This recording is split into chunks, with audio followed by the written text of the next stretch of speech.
सभी संतों के चरणों में वंदन। मुझे एक ही जिज्ञासा है, जब कहते हैं सभी धर्म समान है तो फिर हिंदू धर्म महान कैसे हुआ, अन्य धर्म क्यों नहीं? कितना शॉर्टकट बोले, इतना विस्तृत। सनातन धर्म ही महान क्यों? दूसरे धर्म जो अपने आप को बहुत बड़े बड़े मानते हैं वो महान क्यों नहीं? वो महान इसलिए नहीं है क्योंकि वो धर्म नहीं है। इस दुनिया में धर्म केवल एक ही है, उसका नाम है सनातन धर्म। बाकी के जो है वो धर्म नहीं है, वो पंथ भी नहीं है। पंथ तो केवल सनातन धर्म से जो निकले वो है, जैसे कि जैन है, बौद्ध है, सिख है, ये हमारे पंथ है, ये शाखाएं हैं। लेकिन जिनकी तरफ इशारा वो करना चाहते थे, मैं करूंगा, ईसाई और इस्लाम, ये महान क्यों नहीं? क्योंकि ये धर्म नहीं है। इस्लाम मजहब है। कुरान मजीद में कुरान शरीफ नहीं लिखा गया है, शरीफ तो आप बोलते हो। जब मैं कुछ वर्णन करूंगा तो पता चलेगा कितनी शराफत है वहां पर। उसका नाम है कुरान मजीद। उसमें कहीं पर भी इस्लाम धर्म नहीं, मजहब है। और ईसाई को रिलीजन बोला जाता, वो रिलीजन है, वो भी धर्म नहीं है। इस्लाम को मजहब बोला गया। मजहब का मतलब मजे लेने वाला हब। आप कहते हो ना कि ये एजुकेशन का हब, गोलगप्पे खाने का हब, तो ऐसे ही जहां केवल जिंदगी का मकसद मजा लेना, येन तेन प्रकारेण, तो मजहब, वो धर्म नहीं है। धर्म किसे कहते हैं? धर्म उसको कहते हैं धारयति यतो धर्म है। जो धारण करने के लायक होता है वो धर्म कहलाता है, और जो धारण करने के लायक नहीं होता उसको धर्म नहीं कह सकते। कई बातें ऐसी होती है जो मानने के लायक नहीं होती, हर बात मानने जैसी थोड़ी होती। तो दुनिया की हर चीज धारण करने योग्य नहीं होती। बहुत सी बुराइयां होती है, उनको हम धारण नहीं कर सकते ना। हम अच्छाइयों को ही धारण कर सकते हैं ना। इसी तरह जो चीज मानने जैसी हो, जो धारण करने के लायक हो, वो धर्म कहलाती है। और जो धारण करने लायक नहीं होता फिर भी लोग उसको करते, वो अधर्म कहलाता है। इतना ही फर्क है। जो धारण करने योग्य नहीं है, किसी को परेशान करना, किसी को बिना कारण मारना, शराब पीना, जुआ खेलना, किसी का धन हरण करना, ये धारण करने लायक नहीं है ना, इसलिए ये अधर्म है। तो सनातन धर्म में जो कुछ भी है वो सब का सब धारण करने के लायक है। लेकिन ईसाई और इस्लाम में धारण करने के लायक मानने जैसा कुछ भी नहीं है। अब मैं बिल्कुल प्रामाणिक रूप से आपको कट टू कट मैं जो कुछ भी बोलूंगा, कुछ भी मनगढ़ंत नहीं बोलूंगा, जो शास्त्र में लिखा बिल्कुल वो बोलूंगा। सनातन धर्म ही महान क्यों, वो महान क्यों नहीं? सबसे पहला कारण, केवल मुख्य 7-8 कारण गिनाऊंगा, मेरे पास 1000 कारण है। केवल सनातन धर्म ही महान क्यों? मैं सनातन धर्म को मानता हूं इसलिए मेरे लिए महान है ना, उसके कारण। सबसे पहला कारण, सनातन धर्म की स्थापना साक्षात भगवान नारायण ने की, लेकिन ईसाई और इस्लाम की स्थापना कुछ मनुष्यों ने की। तो जो भगवान की बनाई हुई चीज है वो ज्यादा महान होती है या मनुष्यों की बनाई हुई? नंबर 1 कारण। दूसरा कारण, केवल सनातन धर्म है जो ये मानता है ममई वांशो जीवलोके जीवभूत है सनातन है। केवल सनातन धर्म ही ये कहता है कि हर जीव, हर प्राणी में ईश्वर का निवास है। रामचरितमानस में उत्तरकांड में तुलसीदास जी ने ठीक गीता के इसी श्लोक को उद्धृत किया। ईश्वर अंश जीव अविनाशी, ईश्वर अंश जीव अविनाशी, चेतन अमल सहज सुख राशि, चेतन अमल सहज सुख राशि। भगवान कृष्ण कृष्ण गीता में क्या कहते हैं, ममय वांशो जीव लोके। आप थोड़ा ध्यान देना, इस दुनिया में जितने जीव हैं उनमें मेरा निवास है। भगवान कहते हैं सनातन धर्म में हर जीव में, कण कण में मैं समाया हुआ हूं। हर जीव में, हर ग्रंथ में आपको ये लिखा मिलेगा, हर प्राणी में ईश्वर का निवास है। आप ध्यान देना। लेकिन इस्लाम की कुरान मजीद और ईसाइयों की बाइबिल में कहीं पर भी ये लिखा हुआ नहीं है कि हर मनुष्य में भगवान है। कुरान में एक लाइन कोई मुझे निकाल के बता दे जहां यह लिखा हुआ हो कि हर इंसान में अल्लाह है। किस बाइबल में एक पंक्ति ऐसी नहीं है कि वहां लिखा हुआ हो कि हर मनुष्य में गॉड है। ना, वहां लिखा केवल हमारे में भी भगवान नहीं है। भगवान किसी में है ही नहीं, वो ऐसा मानते हैं। वो कहते हैं कि भगवान ने पूरी दुनिया बनाई, अल्लाह ने पूरी दुनिया बनाई, गॉड ने पूरी दुनिया बनाई, लेकिन पूरी दुनिया के अंदर हर जीव में वो रहते नहीं है। तो वो फिर कहां रहते हैं? बोले वो सातवें आसमान में रहते हैं, पता नहीं क्या करते हैं वहां बैठे बैठे। और सनातन धर्म कहता है कि भगवान हर प्राणी में, हर मनुष्य में निवास करते हैं, इसलिए सनातन धर्म महान है।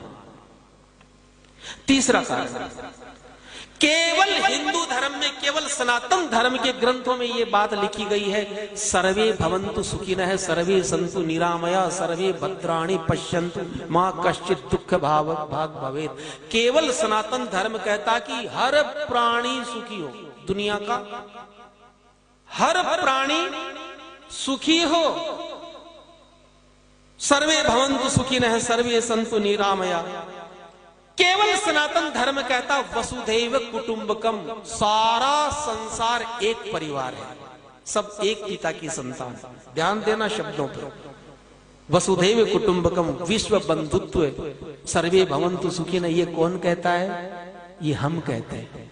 लेकिन बाइबिल और कुरान क्या कहती है? ना, केवल हम सुखी होंगे और कोई नहीं हो सकता। केवल मुसलमान को और ईसाई को सुखी होने का अधिकार है और किसी को भी नहीं है। वसुधैव कुटुंबकम और विश्व बंधुत्व को तो आप भूल ही जाओ। चलो विश्व बंधुत्व मत मानो, कोई बात नहीं, लेकिन वो कहते हैं कि केवल मुसलमान सुखी होगा, केवल मुसलमान ही जन्नत में जाएगा, और जितनी जातियां हैं दुनिया की सब नरक में जाएगी। और ऐसा ही ईसाई कहते हैं। बाइबिल और कुरान में केवल भाषा का फर्क है, वो इंग्लिश में है, ये अरबी में है। तो अब आप बताइए,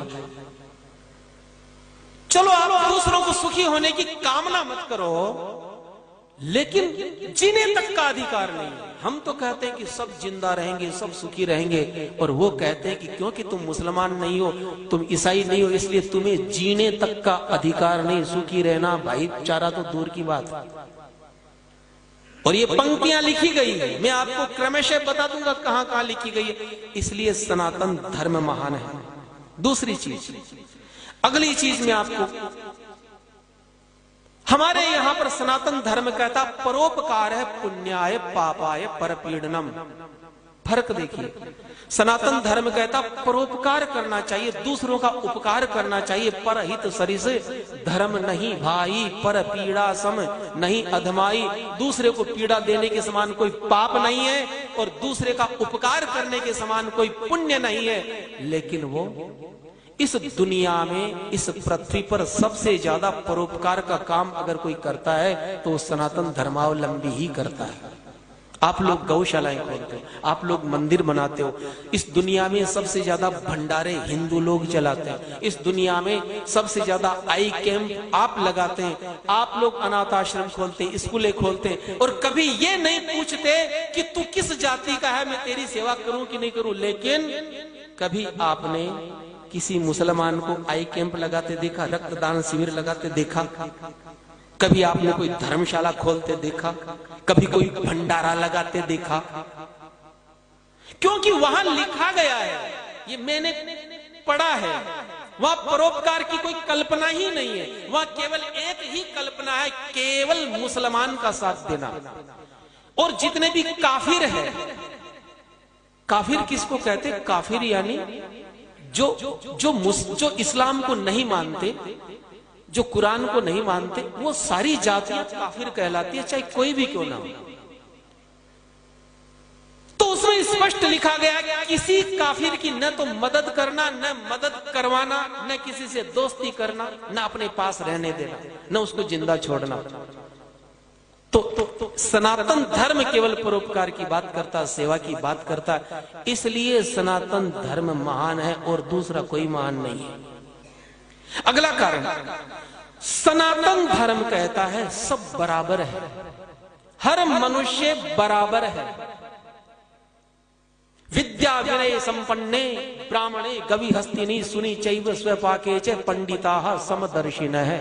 ये गीता में भगवान कृष्ण कहते हैं समदर्शी बनो, यानी सब के सब इस दुनिया में कोई ऊंच नीच है ही नहीं। हमको सबको समदर्शी रूप से देखना चाहिए। सीय राममय सब जग जानी, करो प्रणाम जोरी जुग पानी। इस टाइप की लाइन आप बाइबल और कुरान में दूरबीन लेके ढूंढोगे ना तो भी मिलने वाली नहीं है। वहां पर इस प्रकार की कोई अवधारणा नहीं है कि सब समान है ना। वहां लिखा गया है सूरा नंबर 3 की आयत नंबर 110। आप तो कहते हो सब बराबर, सब में सिय राम में सब जग जानी, लेकिन अब वहां क्या कहा गया है? कुरान मजीद की सूरा नंबर 3 की आयत नंबर यानी लाइन नंबर 110 में कहा गया है कि दुनिया में, हे मुसलमानों, दुनिया में जितनी कौमें हैं, जितनी जातियां हैं, उन समस्त जातियों में तुम सबसे श्रेष्ठ हो, तुम सबसे बेहतर हो, तुम्हारे जितना बढ़िया कोई नहीं। तो फिर महान कहां से हो गए? और सनातन धर्म कहता नहीं, सीए राममय सब जग जानी, करो प्रणाम जोर जुग पानी। केवल सनातन धर्म महान है। इसके कितने कारण मैं बताऊं। अब अगली चीज मैं आपको बताता हूं। केवल हिंदू धर्म के ग्रंथों में और उसके स्वभाव में दया है, करुणा है, अहिंसा है। हमारे यहां क्या कहा जाता? अहिंसा परमो धर्म है, जियो और जीने दो। और ये दया, करुणा, अहिंसा, ये आप बाइबल और कुरान में ढूंढने जाओगे ना तो 1000 साल तक नहीं ढूंढ पाओगे। दया शब्द ही नहीं है कहीं। वहां पर लिखा गया है कि हे मोहम्मद, इस दुनिया में जितने भी मैंने पशु पक्षी बनाए हैं, नाम ले लेके गिनाया, और एक जगह नहीं, कई जगह गिनाया है। जितने भी जानवर, 4 पांव वाले जानवर जितने भी मैंने बनाए हैं, केवल तुम्हारे मार करके खा जाने के लिए ही बनाए हैं।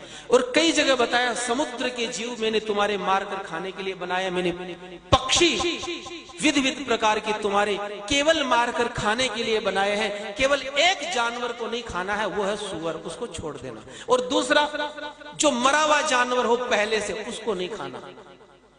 किसी जानवर को खाना है तो पहले उसको मारना है, क्योंकि अगर तुम मरे हुए को खाओगे तो फिर मारना कैसे सीखोगे? फिर निर्दयता आएगी कैसे तुम्हारे अंदर? उसकी प्रैक्टिस कैसे होगी? तो दया, करुणा, अहिंसा जहां है ही नहीं। और बाइबल तो इससे भी आगे, वहां तो लिखा गया है कि तुम बैल को मार करके खिलाओगे तो क्या पुण्य मिलेगा, बछड़े को मारोगे तो क्या मिलेगा। इतना तक लिखा हुआ है कि अगर कोई तुम्हारे ईसाई मत को स्वीकार नहीं करे तो उनके छोटे छोटे बच्चों को मार करके खून पी जाओ, तो डर के मारे अपने आप तुम्हारी बात मान लेंगे। तो जहां कोई अहिंसा नहीं, जहां कोई दया नहीं, जहां कोई करुणा नहीं, तो आप बताइए सनातन धर्म महान है कि नहीं है? कारण है, फंडामेंटल कारण हमारे पास में है, कोई मनगढ़ंत बातें नहीं है। दूसरा, अगली चीज, केवल सनातन धर्म ऐसा है जिसमें चरित्र की व्यवस्था है, सदाचार की व्यवस्था है, जहां पर ब्रह्मचर्य सिद्धांत है। लेकिन कुरान में और बाइबल में ब्रह्मचर्य दूरबीन लेके देखोगे ना तो ब्रह्मचर्य मिलेगा ही नहीं। वहां कोई चरित्र नाम की चीज ही नहीं। वहां पर तो अब मैं वो सारे शब्द आपके सामने बोल नहीं सकता। चरित्र, सदाचार, ब्रह्मचर्य तो कहीं शब्द तक नहीं मिलेगा आपको। तो फिर महानता कहां से आ गई? आपने कभी सुना कि मुसलमानों में कोई ब्रह्मचारी पैदा हुआ? हमारे हिंदू धर्म में हनुमान जी, परशुराम जी, भीष्म पितामह, अभी भी ब्रह्मचारियों की कमी नहीं है। हमारे पीछे स्वामी जी विराजमान है, ये देखिए इतने बड़े पैसे वाले पक्के ब्रह्मचारी अपनी करोड़ों की प्रॉपर्टी दान कर दी। आज भी हमारे केवल सनातन धर्म में सदाचारी ब्रह्मचारी आपको मिलेंगे। कभी ईसाइयों में कोई ब्रह्मचारी पैदा हुआ? जहां ब्रह्मचर्य सिद्धांत ही नहीं है, जहां कोई सदाचार ही नहीं है, केवल दुराचार, केवल व्यभिचार, और उसको पुण्य मानते हैं वो लोग। इस वजह से सनातन धर्म महान है। अगली बात मैं आपको बताता हूं। सनातन धर्म कहता है मातृवत परदारेषु परद्रव्येषु लोष्ठवत् आत्मवत सर्वभूतेषु यह पश्यति स पश्यति। और ठीक यही बात तुलसीदास जी ने चौपाई में लिखी, बिल्कुल यही अर्थ निकलेगा। जननी समझानहि पर नारी धनु परावे बिसते बिसधारी सिया राम। सनातन धर्म कहता है मातृवत परदारेषु, पराई स्त्री को अपनी माता के रूप में देखना है, पराये धन को जहर समझना, उसको लेने की कोशिश नहीं करनी। सनातन धर्म कहता है जननी समझानहि पर नारी, पर नारी को अपनी मां माने, उसको मां के रूप में देखे। और ये लाइन अगर आप बाइबल में और कुरान मजीद में ढूंढने जाओगे,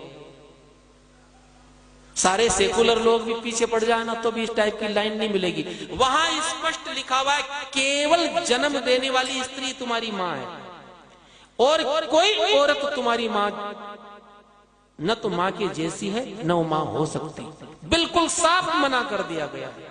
इसलिए मुसलमान किसी भी औरत से शादी कर लेता, चाहे वो रिश्ते में कुछ भी क्यों ना लगती।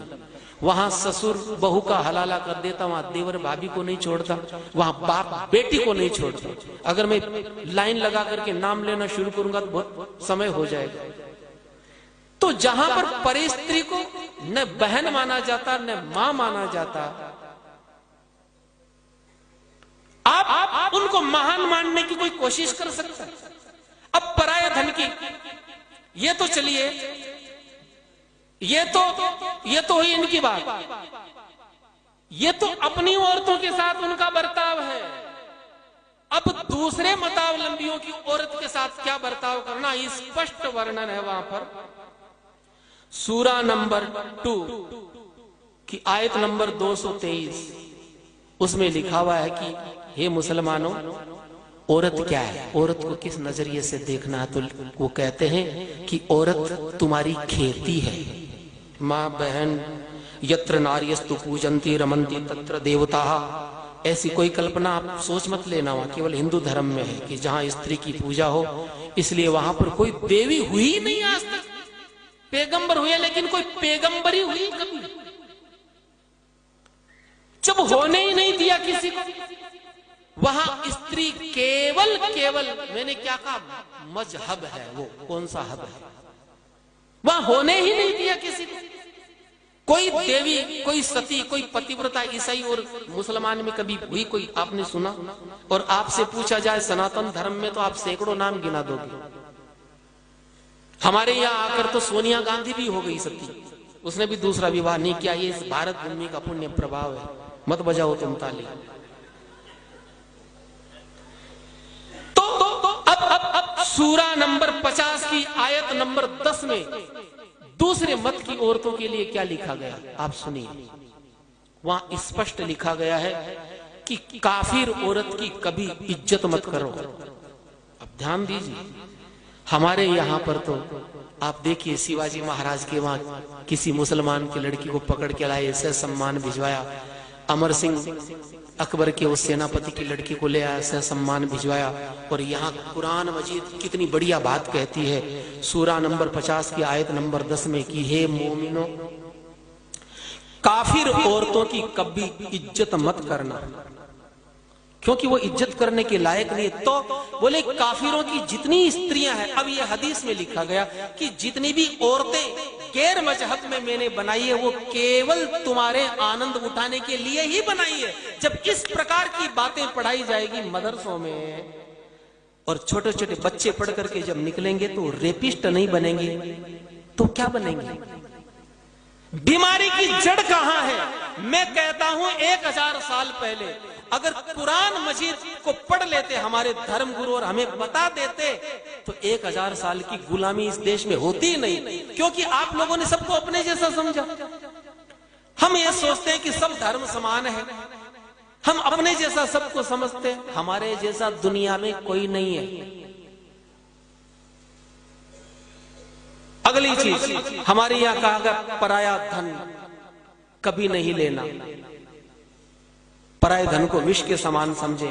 लेकिन यहां पर सूरा नंबर 67 की आयत नंबर 69 यानी 69 नंबर की आयत में कहा गया है कि हे मोमिनो, इस दुनिया में जितना धन है, जितना माल है, उसके मालिक तुम हो। अर्थात ये जो तुम बैंक बैलेंस बना रहे हो, ये जो धन संपत्ति कारखाने, ये जो तुम लोगों ने मेहनत करके बनाए, इसके मालिक तुम नहीं हो, मुसलमान है, ये कुरान कहती है। और फिर आगे लिखा गया है कि काफिरों को मारने के बाद में उनकी स्त्री और धन जो तुमने लूटा है वो गनीमत का माल है, वो तुम्हारे लिए पाक और हलाल है। पाक यानी पवित्र है।